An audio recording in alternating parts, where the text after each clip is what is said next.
It just breaks your heart. How could a teenager's life be so bad, so intolerable? But when you hear what happened to Alex Wildman and Dakota Stainer, the daily beatings and the bullying, you can understand what drove them to breaking point. As Karl Stefanovic discovered, school wasn't a place of learning for these boys. It was a chamber of horrors.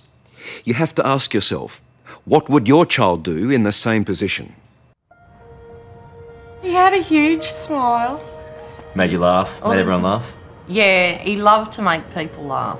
He really did. An ordinary Australian backyard. He bounced around, he had so much energy. And a family reminiscing over some photos. Bit of a prankster. Oh, yeah. It's a lovely scene. Best biggest brother you could ever ask for. Until you realise these happy snaps make this family unbearably sad. I loved everything about him. Just loved his gentle nature, his caring ways. Alex Wildman should be here today with his mum Justine, stepdad Bill and sisters Lizzie and Josie. And I didn't know what to think. I thought it was just a bad dream until I realised that it wasn't. But 2 years ago, Alex ended his life because he could no longer stand the relentless bullying he was getting at school. You had no idea how significantly your lives are about to change. None. None. He'd indicated that he'd been bullied before, but there was nothing to indicate that he would go this far. Nothing. That night if I had any idea, I wouldn't have gone to bed that night. But he was settled for the night, but I believe something triggered him. He just felt as though he had no way out. He wasn't getting any protection from the school. He couldn't go to another school because they'd already told him that if he did, that he'll only get it there as well. Hello? Hello, girls? Tragically, what happened to Alex Wildman is not an isolated or extreme incident. How are you, Don? Yeah, good, thank you. How's the young man?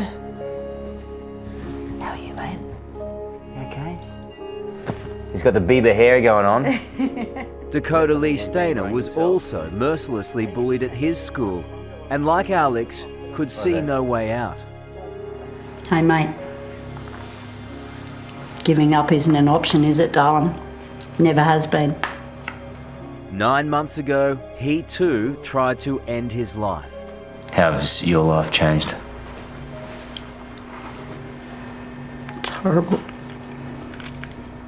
I mean, I'm lucky he's still alive, but he just didn't deserve this. It's not fair.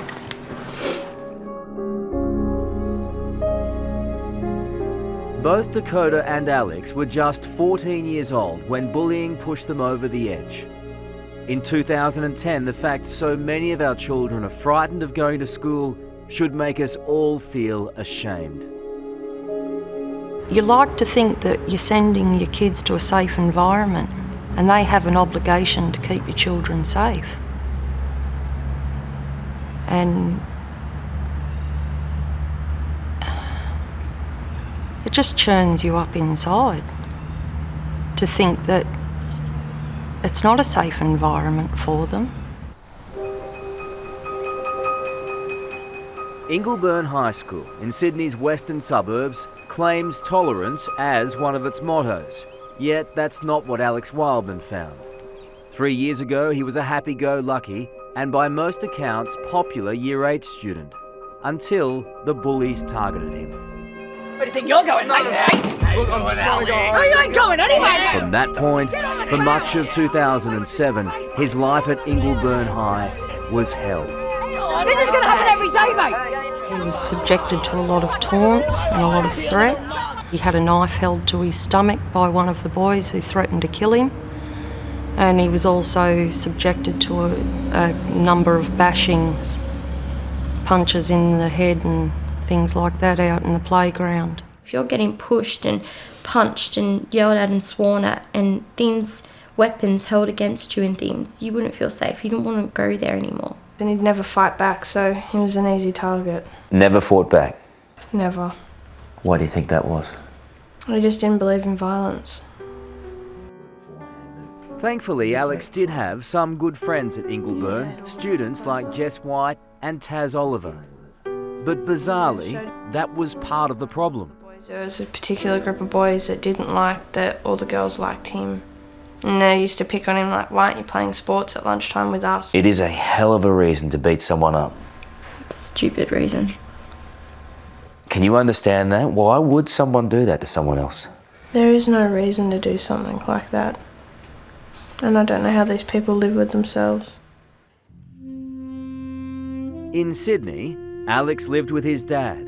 But to escape the violence at Ingleburn, he moved to his mum and stepfather's home near Lismore in northern New South Wales. It was the beginning of 2008, and a fresh start at Kadina High. Again, Alex was popular with the girls, and again, the bullies seemed to think that was a crime. I believe they were jealous. You know, he was tall, 6 foot, he was good looking, and the girls liked him. Alex had never been subjected to bullying until he attended Ingleburn, and then again once he was a few months at Kadina. Go on, you pussy! Come on, mate! If it was tough for Alex at Ingleburn, pretty soon it became diabolical at Kadina. You're dead, you've got nothing, mate!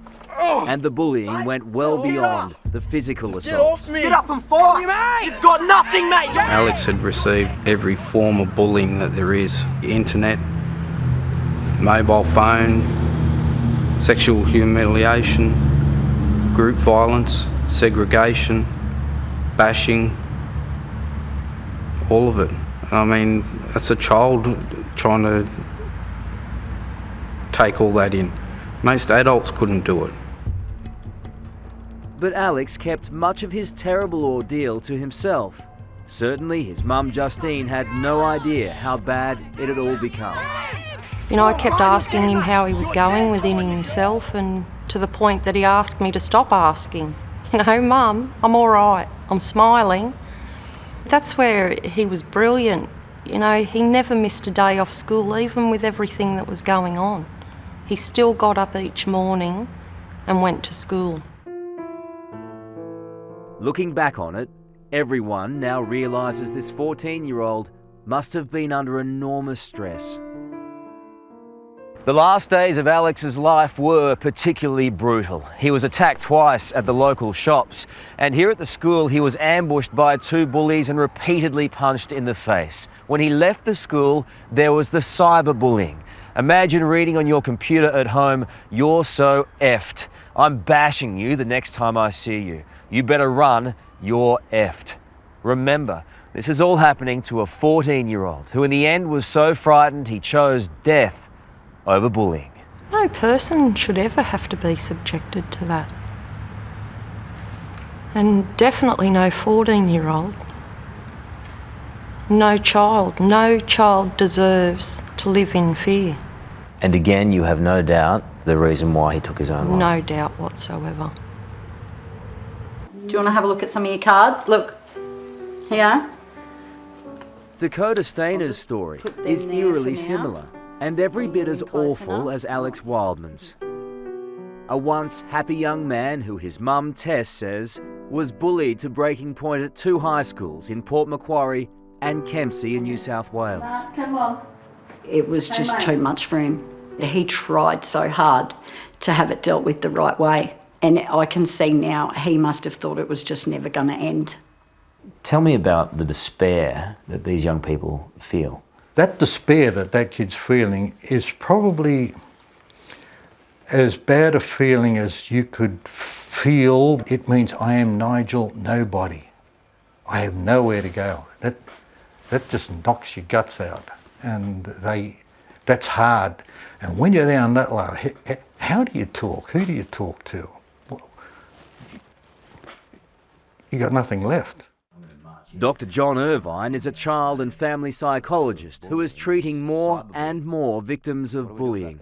It's totally out of control at the moment. But I'd hope your program has to sort of show for the kids who are lonely and listening that there must be someone that they go to. Tell somebody that'll listen and do something to help you. Dr. Irvine says in school playgrounds, 15% of children are bullies, 15% are victims, and 70% are bystanders. But he says if the silent majority of students can be empowered, then bullying can be beaten. If you want to get a bullying policy that's going to have any guts to it, it's got to be designed by the tribe. The tribe has to police this. The tribe are the kids. Now, we tried to get the New South Wales Education Minister to discuss some of these issues and possible solutions. But Verity Firth said she was too busy to talk about bullying in our schools. And with an attitude like that, you won't be surprised she also hasn't had the time to ring Alex Wildman's parents.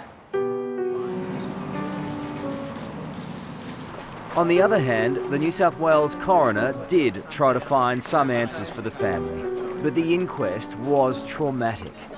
Justine and Bill had to face the Kadina school bullies. Do you think that there was any remorse? What would you say to them now? That their actions caused my son to want to end his life. And I hope that they would never, ever, ever do anything like that ever again. I hate the fact that a child could be as vicious as a full-grown adult, and yet because they're a child, they don't have to, there's no repercussions. These are his muscle relaxants. Doctors estimate Dakota Stainer wasn't breathing for 22 minutes before he was resuscitated. He's severely disabled, and his life ahead will be desperately hard. Just as hard for Tess. Even though there's never any guarantee that he'll get back out of that chair. That's all I want. For him, that's what I want.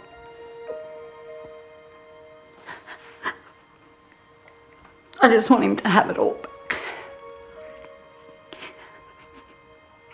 He had so much to offer the world, and now it's all gone.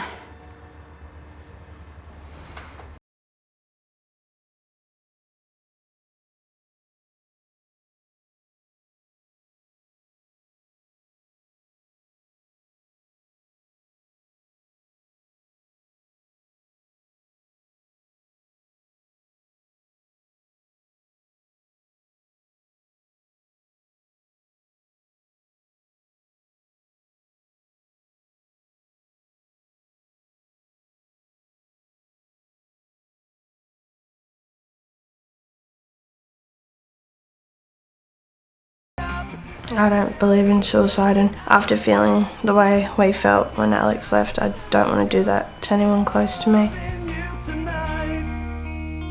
We've all got a piece of Alex in us. And you've also got a piece of Alex on the outside as well, which is pretty cool, I reckon. Yeah, well, I had the lion's heart done because I felt that he was always so brave. Justine's not alone. Stepdad Bill now has some Alex art. Even sister Josie took the big step and got a tattoo. It hurt, but that pain is nothing compared to what my brother went through.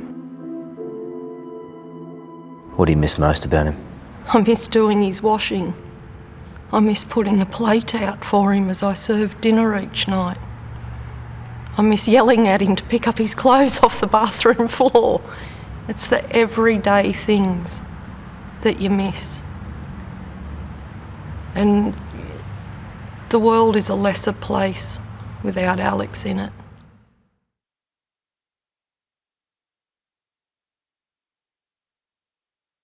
Hello, I'm Amelia Adams. Thanks for watching 60 Minutes Australia. Subscribe to our channel now for our brand new stories and exclusive clips every week. And don't miss out on our extra minute segments and full episodes of 60 Minutes on 9now.com.au and the 9Now app.